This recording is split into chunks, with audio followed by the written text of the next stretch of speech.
नमस्कार, आपका स्वागत है। जीवन, मृत्यु, सुख, दुख, नुकसान, फायदा, खुशी और गम, ये सभी जीवन के महत्वपूर्ण अंग है। कभी जीवन में खुशियों की धूप होती है, तो कभी दुख के बादल भी छा जाते हैं। हर व्यक्ति के जीवन में उतार चढ़ाव तो आते ही रहते हैं।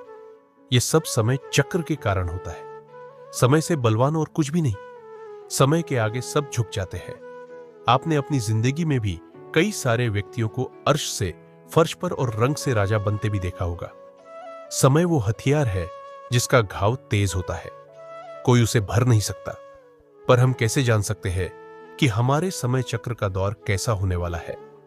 समय हमारे लिए खुशियों के द्वार खोलेगा या संकट के? ऐसे कई सारे प्रश्न आपके मन में भी उत्पन्न होते होंगे। इसलिए आज के इस वीडियो में हम आपको बताएंगे कुछ ऐसे संकेतों के बारे में जिससे आपको अपने आने वाले शुभ समय के बारे में पता चल सकता है। जब नारद मुनि बैकुंठ धाम पहुंचते हैं, तब उन्हें भगवान श्री हरि विष्णु जी से इन संकेतों के बारे में पूछा था।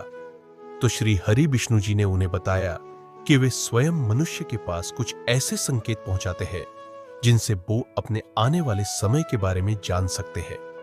वो संकेत प्रकृति द्वारा, पशु द्वारा, शुभ संकेतों द्वारा, मेरे भक्तों द्वारा भी हो सकते हैं। सिर्फ मनुष्य को उन्हें जानने की आवश्यकता पड़ती है।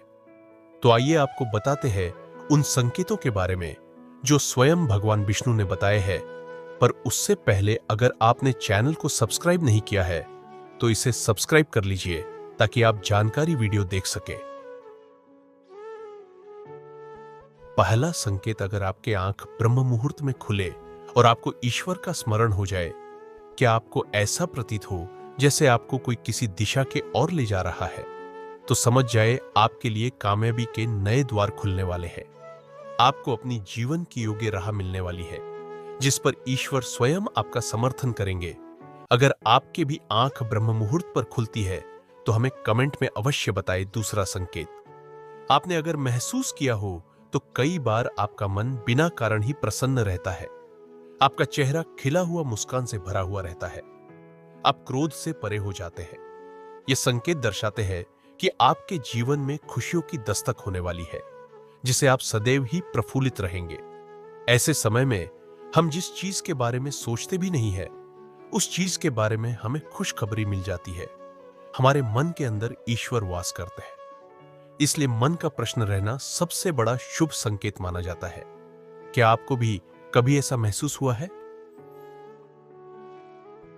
तीसरा संकेत, अगर आपके घर में गोमाता बार बार द्वार पर कुछ खाने को आ जाए, बंदर आपके घर से चीजें खुद उठा कर ले जाए, बिल्ली आपके घर में बच्चों को जन्म दे या पक्षी आपके आंगन में ही अपना डेरा बनाए और चहकते रहे, ऐसे कुछ शुभ संकेत दर्शाते हैं कि आपका आने वाला समय आपको बलवान बनाएगा जिसे आप अपने जीवन में एक योग्य पद पर पहुंचने वाले हैं।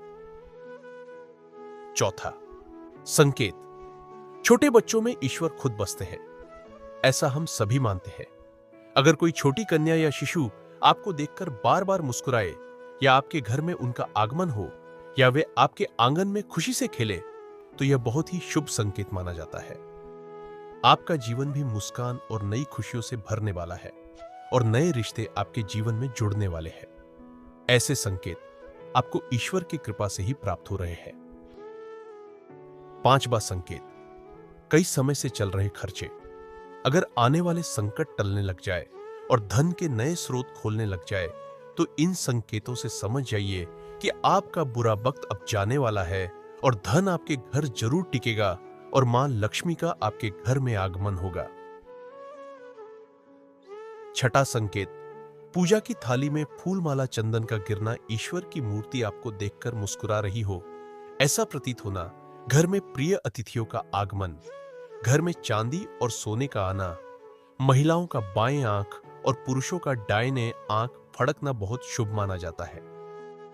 ये सारे संकेत आपको आने वाले शुभ समय के बारे में सूचित करते हैं। सातवां संकेत, शुभे शुभे, आप घर से किसी शुभ कार्य के लिए निकले और आपको गौ माता दर्शन हो जाए और आपको पुजारी महाराज साधु संत का आशीर्वाद मिले, यह बहुत ही शुभ संकेत माना जाता है। इसका अर्थ यह है, आप जिस कार्य के लिए निकले हैं वो कार्य अवश्य सफल होगा। उस कार्य में सफल होने में कोई नहीं रोक पाएगा। 8वां संकेत, संध्या काल के समय जल से भरा पात्र, दूध से भरा पात्र किसी के द्वारा आपको प्राप्त हो या कोई मीठी वस्तु आपको प्राप्त हो जाए तो यह संकेत भी आपके जीवन में शुभ समय की आगमन को सूचित करते हैं।